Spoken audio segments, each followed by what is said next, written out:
Hi everyone! Before we dive into this week's episode, please check out our promo of the week.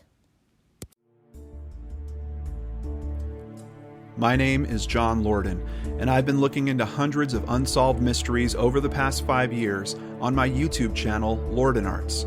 And I've been known to bring a respectful, victim-focused approach to the stories that I cover while donating thousands of dollars directly to those cases and the charities that help them.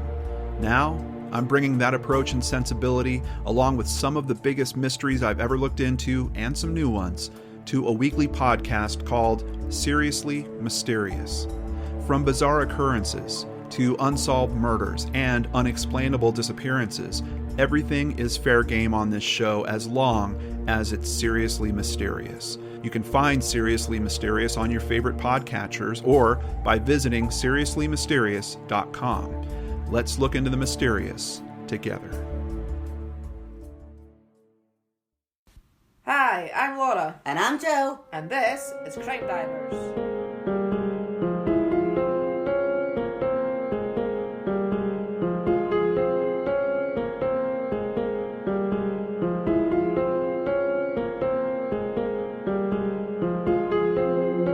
Okay, so who's our missing person this week, Laura?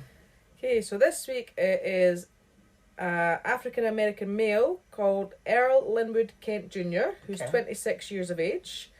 He has black hair, brown eyes, 5 foot 8 inches in height, 160 pounds in weight. He was last heard from on the 23rd of November 2021, so fairly recent. Yeah, very recent. Yeah. So family believe that he may have been around 7th and Crocker in the downtown area of Los Angeles on or around the 30th of November. Obviously, friends and family are very concerned for his safety. So if you've seen or have any information regarding the whereabouts of Earl Linwood Kent Jr., please contact the Los Angeles Police Department at 1-877-LAPD-247.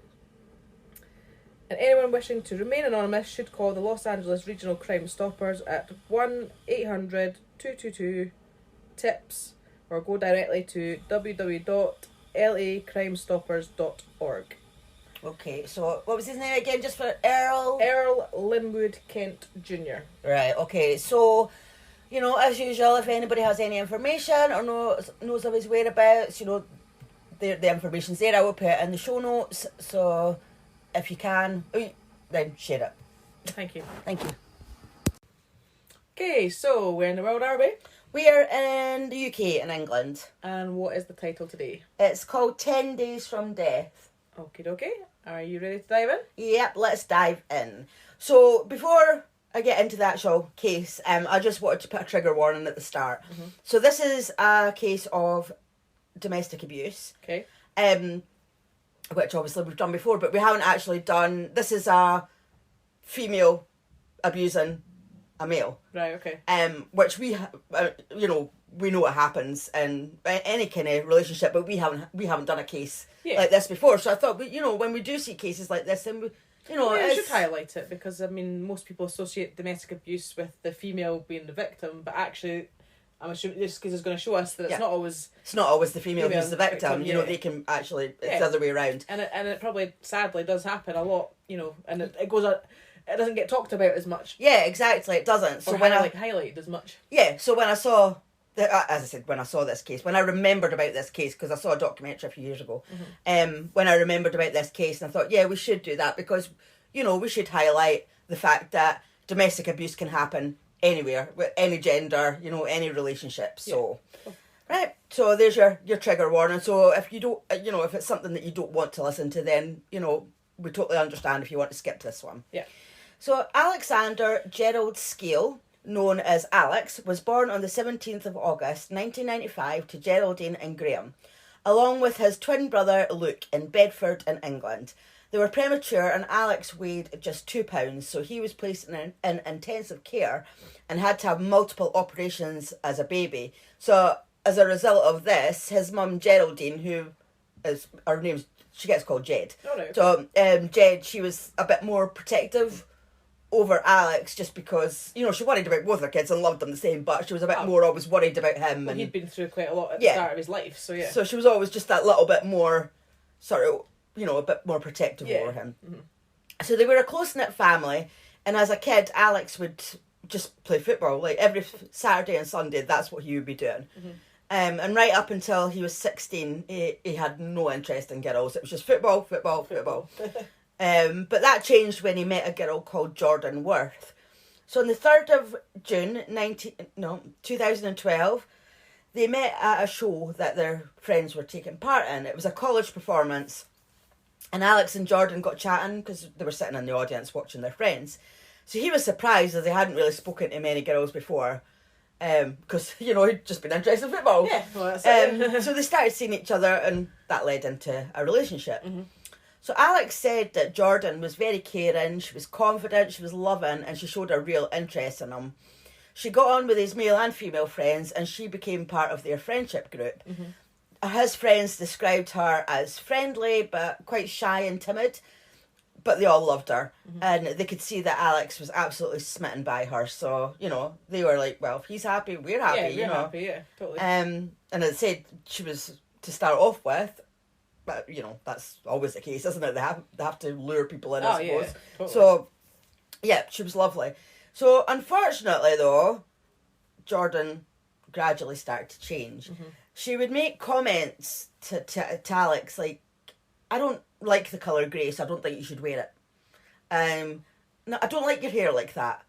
And, like, you should do it like this. Mm-hmm. You know, she was starting to sort of, you know, subtly say things to influence what he did or didn't do. Yeah. And, like, I should say, like, oh, I don't like your shoes, so he would go and change his shoes, you know, like, so she was kind of trying to, kind of be a bit controlling and... Yeah, but in a sort of subtleish way, it sounds like, Well, it's obviously because she was doing it, like, gradually. Yeah. So, but Alex didn't take it as a negative, though. I think he was just still at the stage where he still wanted to impress her. Mm-hmm. So he maybe thought that so he wouldn't wear grey, and he wouldn't do his hair he would do his hair the way that she wanted, and not wear things that she didn't like, just because maybe he thought she was like giving him advice. Yeah, well, she knows what looks best. Yeah. Like, maybe he was thinking like that, like, you know, well, maybe I do suit my hair better like that, you know. Which, to be fair, you could sometimes see that not as a negative thing, because I mean, you know, when you're in a relationship, you know, you do ask your partner for opinion, or your partner likes to sort of say, oh, you know, that really nice in that, or whatever. It doesn't mean there's like necessarily anything sinister behind it all the time. So I can understand why at first you wouldn't see that as a negative, because especially because, like, you know, as I said, like, he was smitten, and she was obviously still at this stage of being lovely. Yeah. Like, so yeah. So the longer they were together, the more her behaviour began to change, though, obviously. Mm-hmm. So in April 2013, it was Jordan's 18th birthday. And Alex's parents booked a trip to London and got tickets to see The Lion King at the theatre. So Jed, Alex's mum, Jed, she said that they all had a great time, like, The Lion King was brilliant. And after the show, they went back to their hotel. So they all went back to their rooms to settle in for the night, but at midnight, Alex went to the toilet. But when he came back out, Jordan wasn't there. Like, yeah, she'd gone. Uh-huh. So he sort of looked around for her, you know, like, couldn't find her. So he phoned his mum and said, like, Jordan's disappeared. Like, I don't know where she is. And, like, I'm assuming he must have tried to get a hold of her by phone, but, like, maybe she wasn't answering, or maybe she didn't have a phone with her. I'm not quite sure, but, like, obviously he couldn't get a hold of her by phone. Otherwise he would have. Yeah. So they all went looking for her. So, like, for about an hour, they were, like, outside, like, they went out of the hotel and, like, sort of round about, I don't know if there was, like, maybe pubs and things round about that they were looking in. In the nearby vicinity. Yeah. So that was about an hour. And, like, Alex decided to go back to the hotel to see if she'd went back. And there was Jordan just sitting in the reception area, just laughing at him. Oh. Okay. Like, so he let his mum and dad know that he had found her. Uh-huh. And they were like, that's not right. Like, that's just, like, not normal behaviour, you know. Like, why would you go off somewhere and worry people and then find it funny when they've probably been panicking, thinking, where the hell is she? Exactly. It was just like, no, that's just not right. But Alex was like, you know, but when it was just him and Jordan, she wasn't like that, so his parents were wrong. That was, like, his thought process at the time. Uh-huh. So on the 17th of August 2013, it was Alex and his brother Luke's 18th birthday. So their parents threw them a big party, like, you know, their parents, they were really lovely parents, so proud of their sons, just wanted to have this big celebration, invite everybody, and so, and like Luke, he was going to be going to uni, and Alex, he was going to be starting college, so, you know, it was just like this big bash happy before they went. For the family, So everybody was happy and excited for this big birthday bash, except for Jordan. So she didn't want to go because of another girl. So basically, there's this other girl, Jed's best friend's daughter. Right, okay. So his mum's best friend's daughter. And this girl, I don't know her name, but this girl is basically just part of the family. She was only 15. And like basically Alex has known her all his life because her mum and his mum are best pals. So they've like grown up together. Although he's a little bit older, they've like grown up together. Yeah, so of course she was going to be at the party. Yeah, of course. But for some reason, Jordan didn't like her and said, well, she's going, I'm not. Right. So Alex said to Jordan, well, I don't know if she's going to be there. Like, I think he was just saying that. I think he knew that she was going to be there, but he wanted to get her there. Yeah. So, yeah, I think he was just like, well, I don't know if she's going to be there. So at the party, everybody was having a great time. But about halfway through, because Jordan did go, Jordan went up to the girl and started shouting abuse at her. Really? The music stopped. Over 100 people were watching. Oh, wow. Alex, actually, he burst into tears. He was crying. And Jed told Jordan to leave. But Alex wanted her to stay. Right. So one of Alex's friends kind of took him off to the toilet. And Alex was like, no, like, I have to look after her. I love her. And like his friend was like saying, no, you have to leave her. She is no good. Like, she's out of control. Yeah. But they end up, you know, he must have calmed down. She calmed down. They stayed at the party, and the rest of it was just uneventful. Like, embarrassing though, and humiliating. I mean, and that poor girl. I mean, she's just a friend of the family, and Jordan's went up to her and started shouting her for what? Yeah. For what reason? I don't know what the reason was. I mean, I don't know if she thought she fancied Alex, or I don't know what the reason was. That was never explained. But she's 15. I know. Leave her alone. Exactly. That's embarrassing. That is embarrassing, but.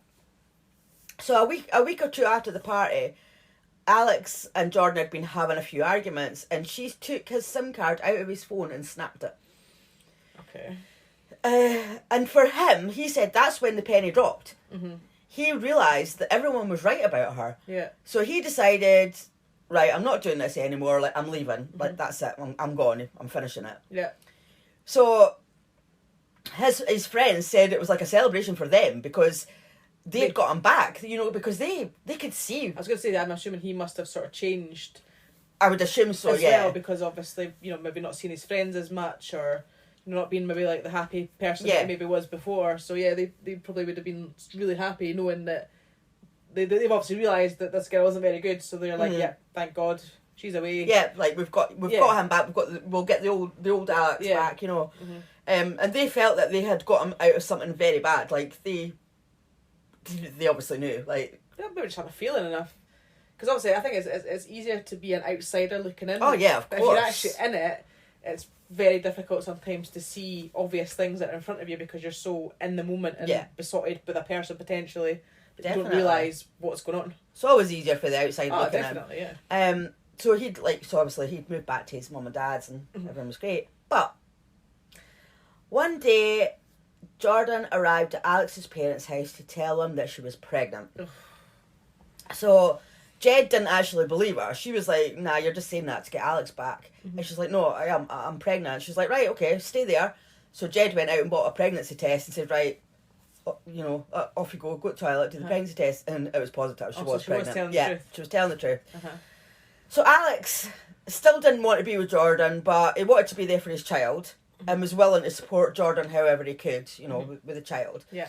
And he told her that. But yeah, she just disappeared. Like, he'd never seen her for like a year. Oh really? Oh right. Yeah, he never heard her or didn't see her for about a year. And then one day, Jordan texted Jed and said, "Are you willing to meet your grandson?" So of course Jed's like, "Well, yeah, are you willing? Of course I'm willing. Well, like, I want to that's see my my grandchild." grandson. Yeah. So Jordan turned up at her house on the 12th of August. So Thomas, he was born on the 19th of May 2014, and when Jed saw him, she said that he was like the double of Alex. Like, she was like, fell in love with him straight away. And they call him TJ because I think it was Thomas I don't know, I think it was maybe Thomas James or something his name was, I'm not quite sure. But they call him TJ, and I was like, oh, that's so cute, isn't it? Cute. Yeah. So, like, Alex hadn't been there, like, it'd just been Jed that had been there. So, but when Alex found out, he was actually fuming. And he was like, why did you let her in? Because he's obviously furious at the fact that she's said, right, I'm pregnant, and then just buggered off. Yeah, so he was like, why did you let her in? But, you know, and Jed said that, like, she totally understood where he was coming from, but she did have to say to him, like, please, I want to be in his life. I want to be his nan. Like, so, and Jed also said that Jordan seemed to have changed, and, like, she was really friendly, and she thought that motherhood had changed her for the better. So the whole family decided, you know what, we're going to give her a chance, give her the benefit of the doubt. She's a mum now. Yeah. Maybe she was different, and of course they wanted the baby in their lives. Of course. And they even said to Alex, like, we think that you should give her a chance. What, as in to be together, or just give her a chance to be in their lives? To give her a chance to have Thomas in their lives. You know, they wanted to try and make a go of things as a family, you know. Right, okay, yeah. So to start with, Jed arranged for Alex to see his son without Jordan being there. Like, that's what he wanted. He was like, I want to see my baby, don't want to see her. So he was fine with that, and, like, as I said, like, he just really wanted to meet his son. So he went to meet TJ with his granddad, because, like, his granddad was, like, sort of the closest person to him. Like, whenever anything was wrong, or, like, if he was ill, he always turned to his granddad. Ever since he was little, he was so close to him. Right, so he wanted him to be there. So he said, right, I'll go meet, you know, my granddad comes. So when Alex met TJ, like, he fell in love with him straight away, just as his mum had, and he continued to see him. And after a while, he started to see Jordan as well. Right. And, like, Alex and all his family saw a different side to her. So, yeah, you guessed it, he got back into a relationship with her. And before they knew it, she was living in Alex's parents' house with him and TJ. Yeah. And Jed said Jordan was lovely, she couldn't fault her. You know, she was a good mum. Yeah, like, I mean, at the moment it sounds like she maybe has grown up. Like, say, motherhood has made her mature a bit, and she's actually grown up, and she's been more responsible, and, you know, maybe realising how she was acting before wasn't appropriate. But I'm guessing that's obviously what they were. Yeah, that's what they were thinking. So you know, Jed just said it was just this lovely, happy, extended happy family. Yeah. So all was great for a while, but by the 1st of January 2015, they were Facebook official, because, you know, like, of course, Facebook official. that means everything these days. But soon after, the cracks started showing. So one day, Alex and Jordan were out in the car, and they saw the girl that Jordan had shouted abuse at, the 15-year-old. So they stopped, and Jordan started shouting abuse at her again in the middle of the street. Got out of the car, started shouting abuse at her. Exactly, she wasn't. I mean, I just don't even get why. I mean, it's not even like she was an ex-girlfriend, or she was just a young girl. She was 15. That would just happen to know the family. Although by now she was probably a bit older than that. She was probably 16 by now, I think, or 17. I can't remember what year. I'm getting mixed up with my years, but yeah, she would have been a bit older by now. But yeah, I don't know what her problem was. So obviously, like, the girl was, like, really upset, and she phoned her mum to tell her about it, and her mum phoned Jed, because obviously they're best pals, so she phoned her and was like, what the hell? Yeah, what's going on? So of course Jed was furious, and she had a go at Jordan when they got home. She's like, what the hell are you playing at? You know, shouted at her and stuff. And she was like, I thought we were all past that, you know, I thought you'd grown up, like. So Jordan, because she'd always, like, been shouted at, she was like, well, I'm having none of this. Packed up all her stuff, all TJ's stuff, told Alex that he had to choose between her and their son or his family. Jesus. So Alex said, you know, he couldn't not see his son anymore, so he was like, I'm just going to have to go with her and, like, hopefully maybe sort things out later. Later down the line, Yeah. I mean, he was only, and remember, he was only 19. God, I know, no age. So, yeah, so if he was 19, so that must be a year after his birthday, so the girl must have been 16 by then. So she's still a young girl. Oh, definitely, yeah. So anyway, yeah, so he was only 19, and, like, Jed said that her world fell apart because she didn't see Alex again for the next 2 years. Oh, really? Bloody hell. So Alex and Jordan moved out of his parents' house, and they moved into Jordan's parents' house. So Alex said that he was happy that he was with his son, and they were going to be a proper family. But there's always a but. I always say but, eh? I know. You know something not good's coming. But shortly after they moved in, little things started to change. Like, Jordan started to accuse Alex of being with other girls when she had been pregnant with TJ. Right. he would deny it, but she wouldn't believe him and just kept going on and on about it. But I'm not being funny. I know what you're going to say. Yeah, well, she buggered off for a year. Exactly. They weren't together, so what if he was? Exactly. I mean, he said he wasn't, but even if he had been... Well, yeah, they weren't together. She went and... It was her choice to go off. Exactly. She fell off the face of the earth for a year, so exactly. what do you expect him to do? He was quite entitled to Well, see he other did. I girls. mean, obviously, fair enough if he didn't, that's fine, but even if he had, as you said, that's none of her business, really, is it? It isn't. And, she just kept going on and on about it, so obviously if she keeps doing that, that's going to, sort of chip away at the relationship, isn't it? Definitely. So she got him a new phone, and she changed his number. She got rid of his PlayStation, because that was a way of you'd be able to communicate, because obviously you can chat on your PlayStation, can't you, to your friends. So she was basically cutting him off from... Yeah, she was isolating him. Family, so he didn't have... He had no way of getting in contact with his friends and family. So his mum...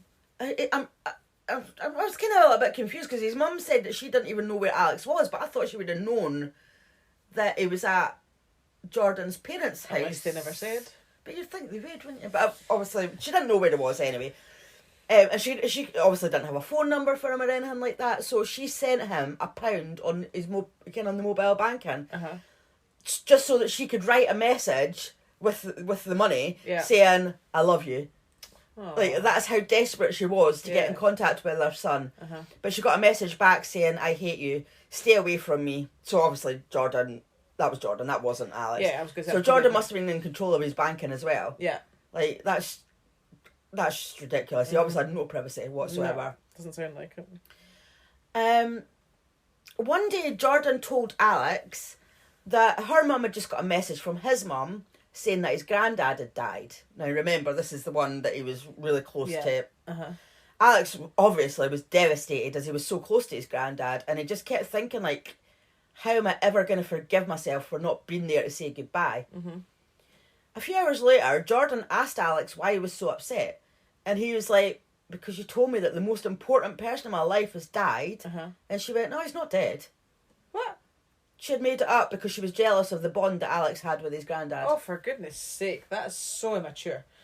Come on. That is absolutely horrendous. Can you imagine, just for those few hours thinking that your granddad was dead? Exactly. Obviously it's a sad thing, but especially if you're obviously really close as well, then he would have felt it even harder.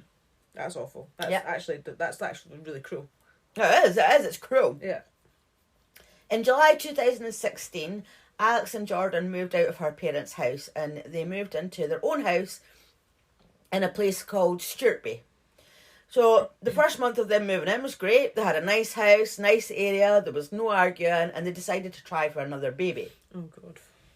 So Jordan got pregnant soon after, and Alex was so happy. But then things started to get bad again, and just gradually got worse.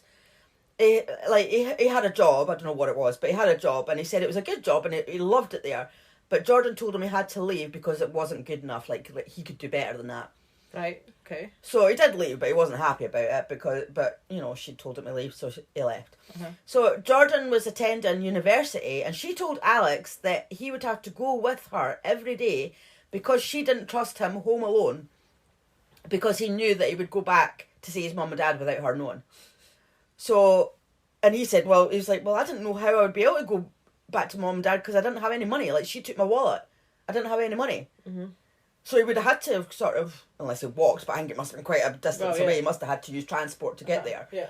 So he had to go to uni with her every day and do what? And just sit and wait for her while she was in each lesson. Oh my God. Yeah.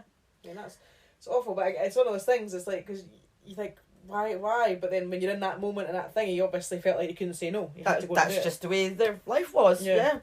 So Alex's friends were missing him, and no one could get in contact with him. Never mind see him. But one day a Facebook profile popped up, and his this name was Alex Thomas Skeel. Right. But Alex was spelt with an I instead of an E.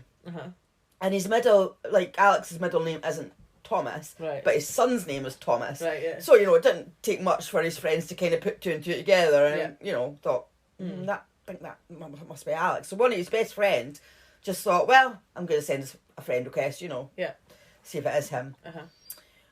And then someone had actually put a post on Alex's page saying, is this Alex Skeel? Like, why has he changed his name? Yeah. And so, there was actually a reply saying, quote, wanted to change it from Alexander to Alex, so just change the spelling at the same time. So it's different and to be unsearchable to certain people, end quote. So, you know, it's like, what do you mean If you want certain to be people? unsearchable, you probably change the whole name entirely. Of course you would. You wouldn't use the same surname. No, I know. I mean, Skeel. There's clearly people are obviously thinking, oh, is that him? Mhm. And I mean, Skeel to me doesn't sound like a very common surname. So No, there's not really exactly. that many of them, surely.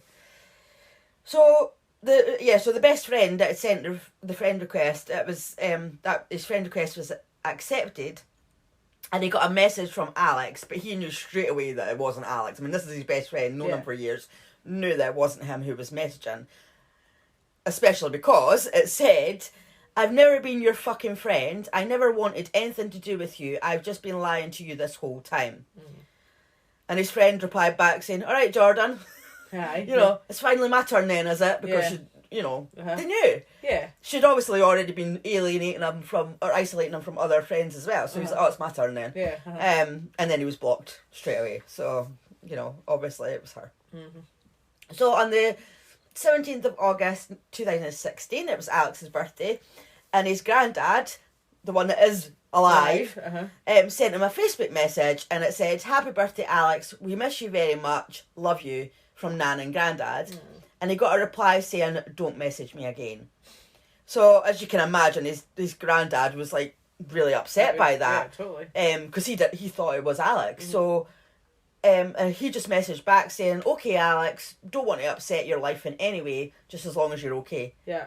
And I thought, oh, that was just such a nice thing, because he got such a horrible message saying, don't message me again, but he's still like, okay, Alex, just as long as you're alright. And I just thought, that's what a lovely man.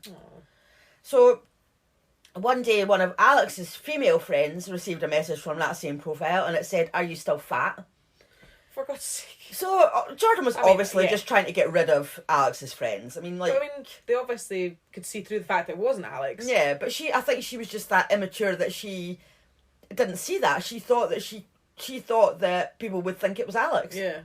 But obviously people who know Alex and have known him for all these years would know that he wasn't like that. And they know what she's like. Yeah, exactly. So it's doesn't take it's not rocket scientist. Science. Yeah. So Alex's family only knew that he lived in Stuartby from that Facebook profile because it said where he lived. Yeah. So his Auntie Sue was like, right, that's it. I've had enough. I'm going to find him. Yeah. So she jumped in she jumped in her car. And she drove to Stuartby with her son. She had no idea where about in Stuart. I don't know how big this place is, but she had no idea where about he lived. But she was determined. She was like, "Nah, I've had enough. I'm going to find him." Because I said this was a really close knit family. Even like aunties, uncles, granddads, everybody was really close. And she also had a friend of hers that lived in Stuartby. So she phoned him and he's like, "Yeah." He got in his car and he was driving around as well. So they were driving around and her son suddenly said, "Look, there's an elephant in that window." So there was like an elephant ornament on the windowsill, and they knew that Jordan loves elephants. So they were like, fuck it, let's try it. Yeah. So they went and knocked on the door. Straight away, the lights went off. As soon as they knocked the door, lights went off. And they were like, okay. So they just kind of waited. And then a little while later, they saw a small light. So they kind of looked through the window and they saw that somebody had opened the fridge. Right. And that's where the light was coming from. The light was from the fridge. So they could see the outline of Alex getting something out of the fridge, shutting the door, and then going upstairs. So his Auntie Sue just thought, oh, he does hate us then. He's not answering the door. He's pretending he's not in. He's switching the lights off. And he's obviously thought that we're away by now, so that's when he's went into the fridge and got something to eat or whatever. So they did think that he actually hated them. Yeah, he must hate us then because he's not even answering the door to us. So she thought, well, do you know what? He'll come at us when he's ready, but for now we're just going to have to... Yeah, we know where he is. Yeah, we're just going to have to leave him alone because obviously he doesn't want to see us, so we're just going to have to leave it like that, which, that's so sad, isn't it? That totally is. To think that that's how they're thinking of their son when that's not the case at all. Definitely not. So later that year, Alex and Jordan went to Winter Wonderland in London. So, it looks really good. Have you seen Winter Wonderland? Yeah, Looks I've seen amazing. a lot of Facebook posts of people going there this year. There's a load of kind of Instagrammers, like fake kind of influencers, loads of them go. I suppose maybe more people are going this year because obviously with COVID and stuff, they've not been able to do stuff, so they're probably taking advantage. But it does look quite good, I have to say. It does look good. If So I lived closer to London, I'd maybe consider going. Exactly. So you'd think it would be a fun trip. Well, you would think, yeah. But on the way, as they were travelling there, like, Jordan just kept accusing him of, like, liking this other girl. What, the one? No, I don't think it was her. I just think it was somebody else. Yeah, I think. But Alex said he hadn't. Like, I haven't done anything. Like, you know, I don't know exactly what it was about, but whatever. You know, he hadn't done anything wrong. So, but Jordan wouldn't believe him. So they were nearly at Winter Wonderland. So they'd got. I don't know if they'd got the train or something. So they'd obviously got whatever mode of transport they'd used. So they were like, they'd got off that and they were walking towards Winter Wonderland. And she said, "Nah, we're not going." What? But Alex is like, "No, come on, we've come all this way. There's no point in going back now." Mm-hmm. So Jordan said, "Okay, but first, go into the chemist and buy a pack of those one-a-day sleeping tablets. And as long as you take one of those sleeping tablets, we'll go into Winter Wonderland." I don't know. I think it must have just been mind games. I don't know. Right, okay. So he went to get the tablets, came back, took one, and then she said, "Put the rest of them in your mouth, crunch them down and swallow them." So he said he just did as he was told. So basically, he just couldn't remember a thing about the day. He was just... Oh my God. Like, he took a whole pack of sleeping tablets, and they obviously went into Winter Wonderland and spent however long they spent there. And she must have had a good time, but he can't remember a thing about it. So he must be like, oh, what, off his face a bit? I mean... I think he probably maybe just kind of kept dozing off. Well, maybe, aye. I don't know, but yeah, like... Just, oh. It's hard because, like, I just don't see the logic in that. Like, I don't see why there would be a reason for that. Like, I know, like, she's obviously abusive, she's manipulative, she's whatever. Yeah. But what was she getting out of that? Well, exactly, because, I mean, to me, if you want to control somebody and you want to be like that in a relationship, well, surely you don't want to kill them. So, because, I mean... I would have been scared, yeah. So why would she... Maybe that's what she was trying to do. Yeah, like... make him take an overdose and then sort of say, well, yeah, that was... But she didn't know how he was then going to react in Winter Wonderland, so what if he'd collapsed or whatever, I mean... Well, she could have put that down to, well, it wasn't me because we're in a public place. Like, I don't know. I mean, I didn't see any reason for it. That's just us. Yeah, I don't understand. I mean, I think that's the problem, though. We probably shouldn't be trying to understand because we're never going to understand are we? No, we're never going to understand. So, Jordan kept a hairbrush in the car just so that she could hit Alex when she felt like it. And one day she hit him so hard in the face with it that his tooth was like sort of hanging off. It was like sort of chipped and hanging off. Yeah. But he had no money to go to the dentist, and he knew that she wouldn't let him go to the dentist, so he had to basically just stick his hand in his mouth and pull the rest of that tooth out. Oh no! Can you imagine? Just that's awful. So, and like so many times when he was asleep, she would just smack him on the head, like just for no reason, and like. He would, and then obviously he would wake up with getting smacked on the head, and like he would look in the mirror and he would have like blood dripping down his face because she'd hit him that hard. So to me, at the moment, it doesn't even sound like she likes him very much. So, and at some point, she started using knives, and she would just cut him like here, there, and everywhere, just like. Really? Yeah, and I saw her getting interviewed in the police station later, and she was like, "But I would never stab him." What? So it's alright just to yeah, she was alright that she was just like cutting him. She never stabbed him. That's awful, isn't it? That's awful. So, I mean, she would hit him every day. Like, and if she happened to miss a day, she would make up for it, like, the following day. It was just constant.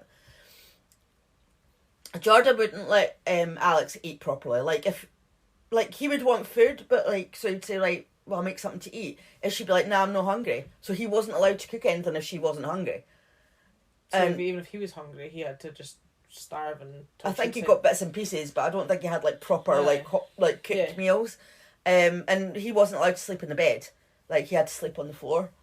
This is what I mean. She sounds like she doesn't even like him. So why would you want to be with somebody that you don't even like? Because she's controlling him. It's not the being liking him, is it?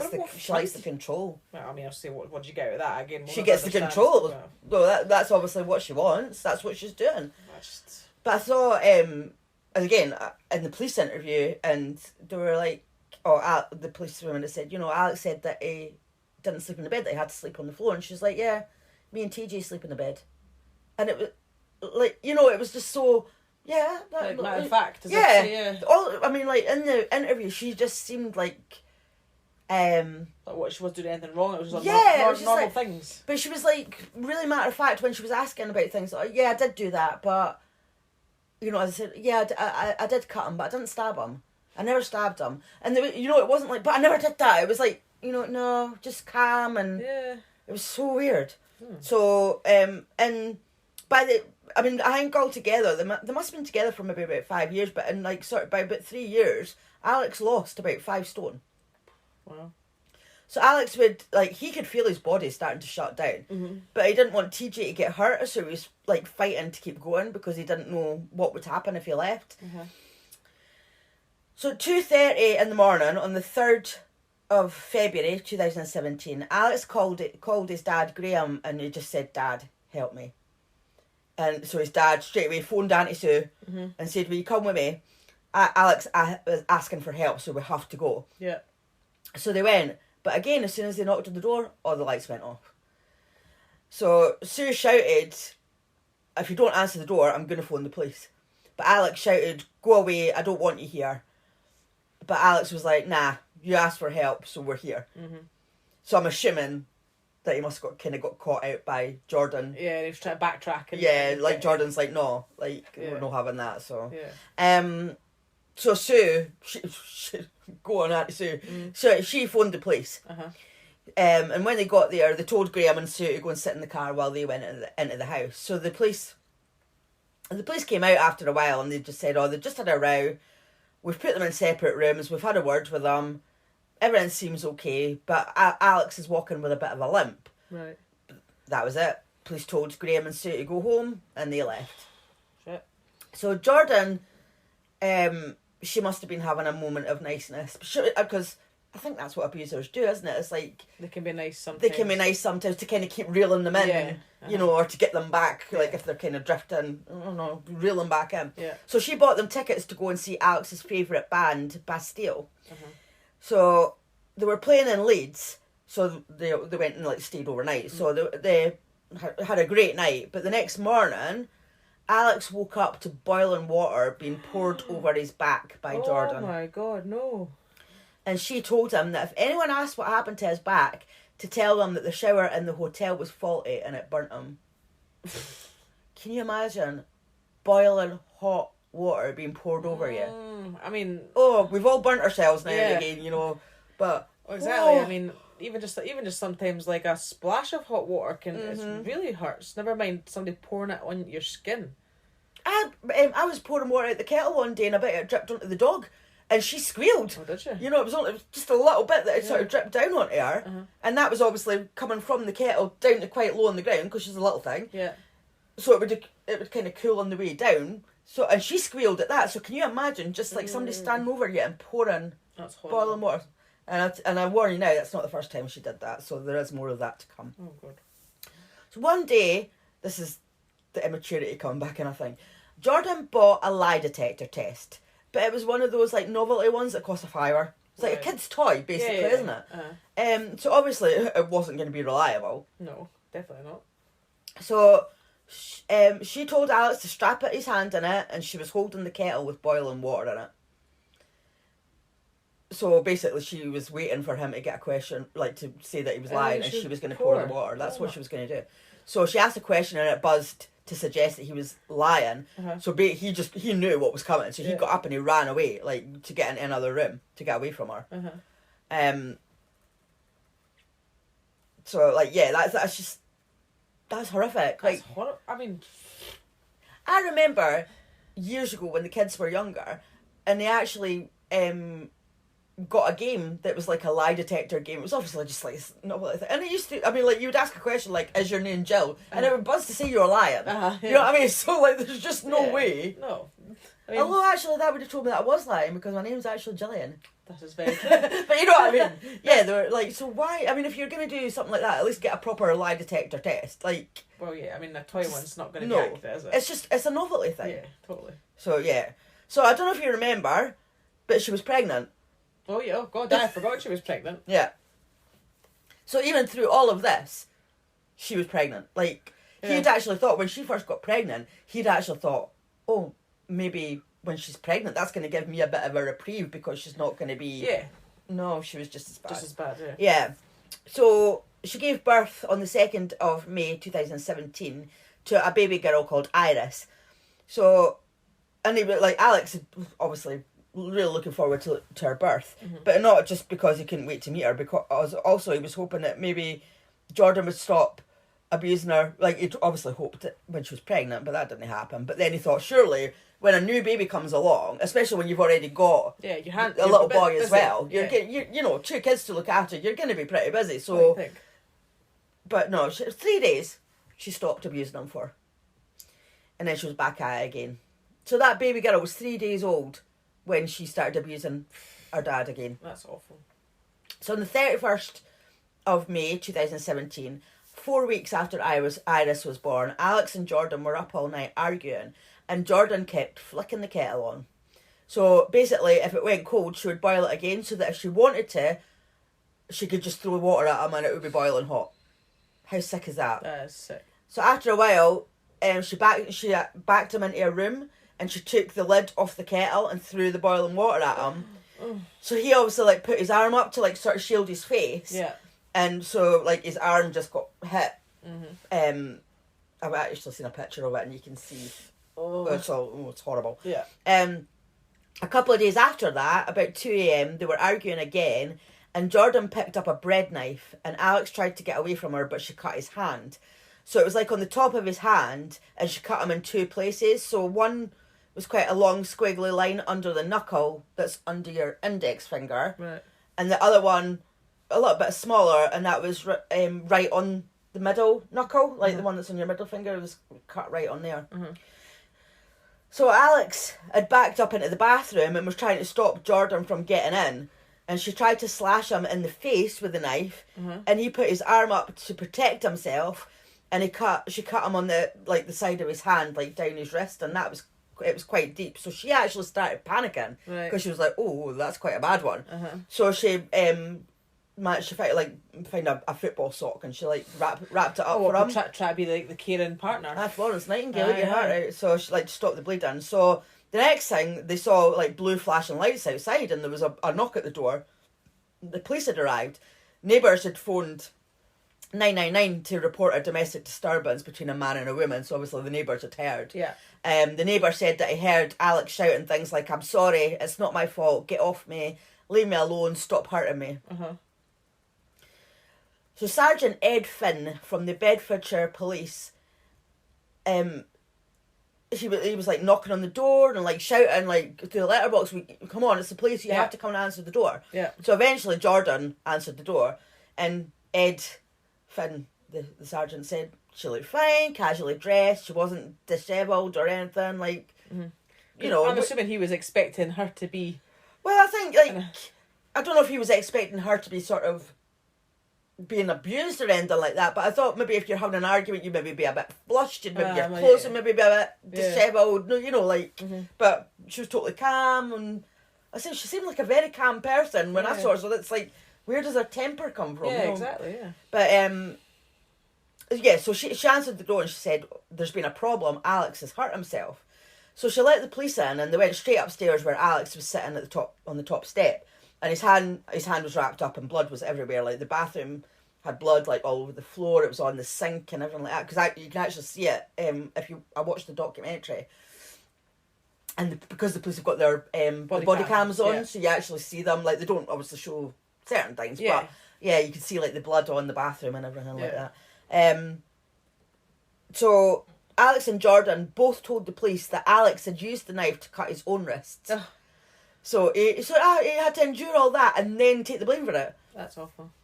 So Jordan also told them that Alex had a medical condition that caused him to have bouts of self-harm, and that's when Sergeant Finn noticed that Alex had other injuries. And when he questioned it, he said that both Alex and Jordan were just so calm and rational, and explained that Alex has this long-standing history of self-harm. So, and the policeman said, like, because obviously there was 2 policemen, and they both said, like, it just didn't come across as if they'd been arguing or fighting. Yeah. Not like what the neighbours had said, you know, it sounded like it was this big massive fight, but they were like, nah. So they believed him. They were like, oh, Really? it is self-harm, you know. Yeah. So obviously they got an ambulance for Alex and like sent him off to hospital to get him stitched up. Yeah. So at the hospital, he was put on a paracetamol drip, and the nurse like scraped away all the dead skin from where it had been, like from where he's, because it was only like 2 days ago he'd had his arm burnt. Yeah, right. So like scraped all the way the dead skin. That's when you can see the photo of it, and it's just like it's raw. Yeah. Like his arm's just raw. Ouch. And but I don't know. I'm not sure. He had to go into surgery, but I'm not sure what he was getting surgery for.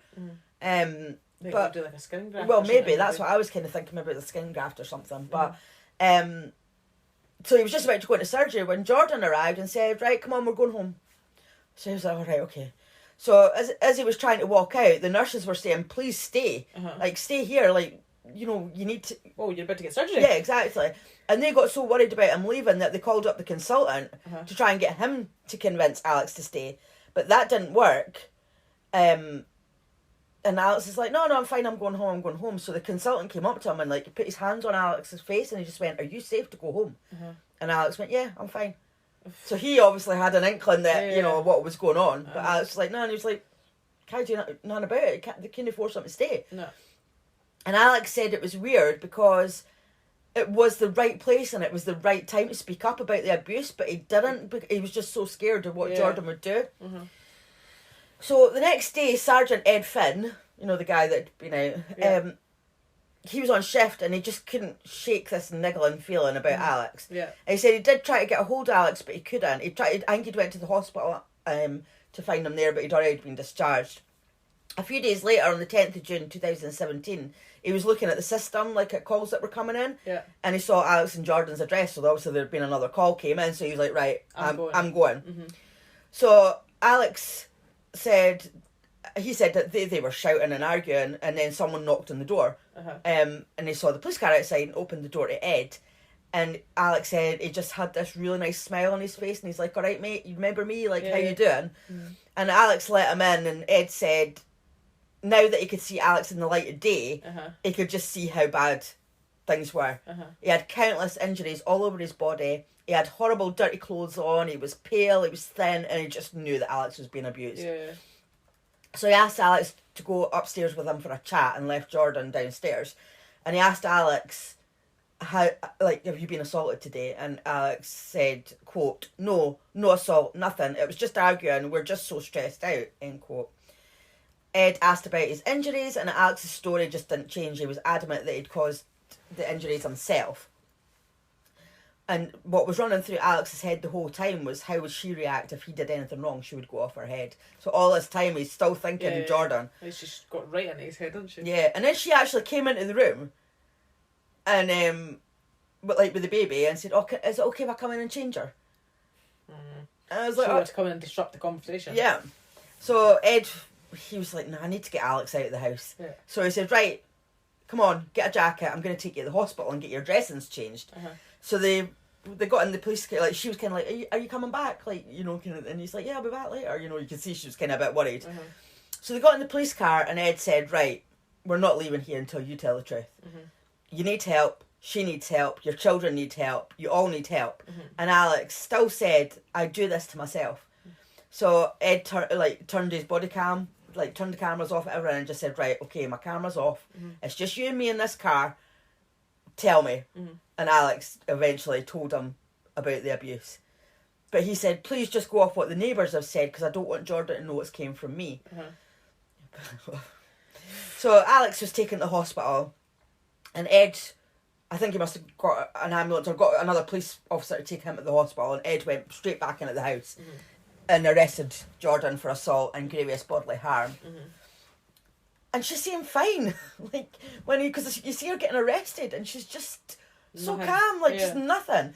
And he said, so when he said he was going to take her to the station and get her side of the story, and he says, can we leave the children with your parents?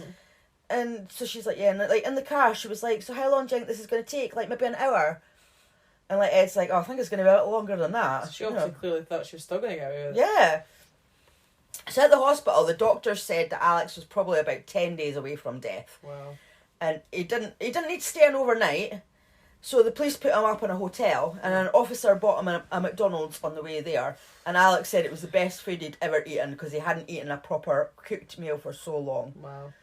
The next morning, Alex got up and went downstairs for a buffet breakfast overlooking the Bedford River, and he said he just giggled to himself because he didn't have any clean clothes to put on. The t-shirt that he had on had bloodstains all over it, and he had scruffy trackies on, and all these other people who were eating were like dressed in suits and ties and everything like that. And he was just so happy to be safe that he was like, do you know what, I didn't care, like I'm out of place but I just don't care. Yeah. And I just thought, oh, bless him. Mm-hmm. So in the police station, when questioned about the abuse, Alex was asked. That's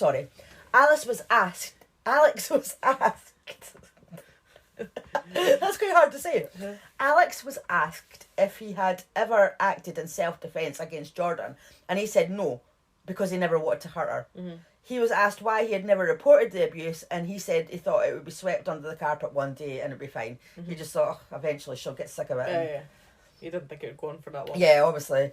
That's obviously what I thought. So when Jordan was questioned, she admitted the injury she had caused Alex, and she was asked if she suffered from any mental health illness or postnatal depression, and she said no. Mm-hmm.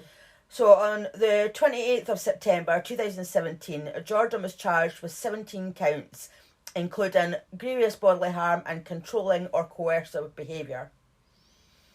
And she was actually only the second person in the UK to get charged with coercive behaviour, because if you remember back in our Sally Challen case, remember she had, they made a new law. You don't know who Sally Challen is, do you?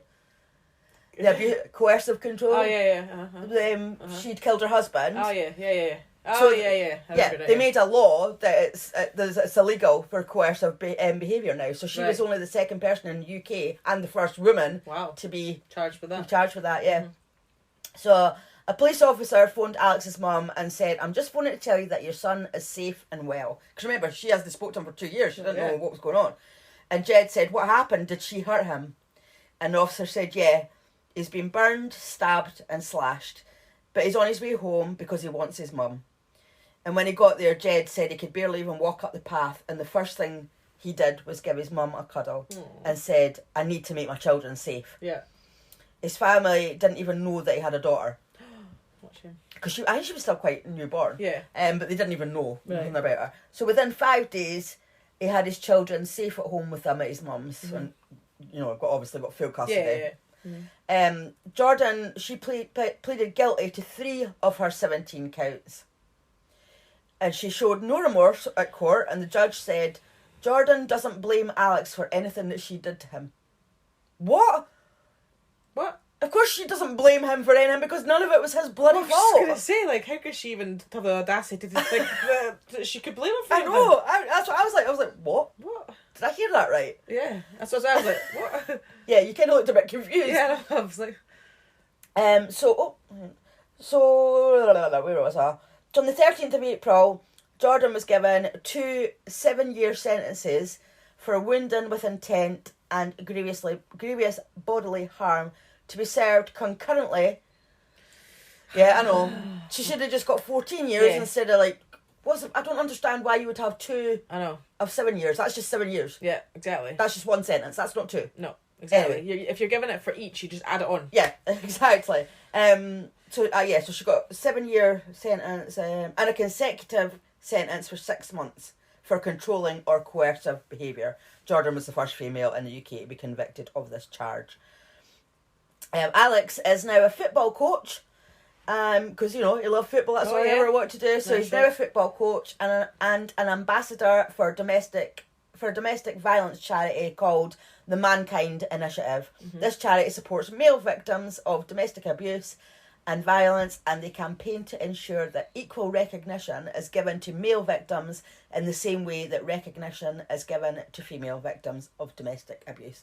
And damn right they should be campaigning for that, because I agree. As we said at the start of the episode, domestic abuse is domestic abuse. It doesn't matter male what gender, who's the abuser, it should all be treated the same way. Absolutely, that's horrific. I mean, as I said before, I think, people more associate with the women being the one that's the victims, but this clearly shows you that it can happen to men too, and it probably happens a lot more than we even realise. Probably, yeah.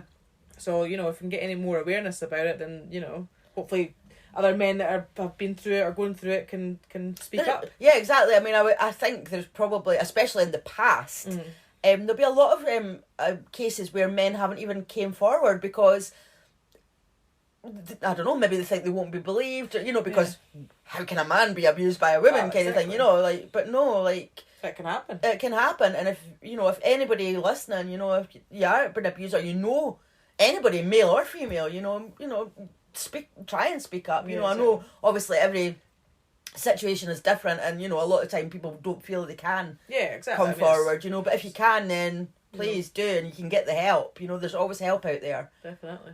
So, yeah, that was a bit of a doozy. That was quite got me in the got you in the feels of it. Feels, yeah, I know it is. I think, as I said, like, you know, it does happen to everybody, but I just think some do hit you worse, and you know, as I said, this is a male, and although you always feel sorry for the females because it happens to them as well, but like I don't know if it's just because this is maybe just the first one that I've really researched and looked into, and you're like, and it did kind of hit a bit different because you're like, that poor guy. I know. But I'm so glad he got control. Not control. Custody of his children. He's football coach. He's, you know, speaking up, and he's obviously doing good himself now because he's, you know, helping with this charity. So good on him for you know, trying to help other people, which is, you know, he's taking something away from his experience. So yeah, definitely. So thanks for listening, everybody, and we will be back next week. So if we'll put our information in the show notes, and if you obviously don't already, please don't forget to subscribe, rate and review. Thanks for listening.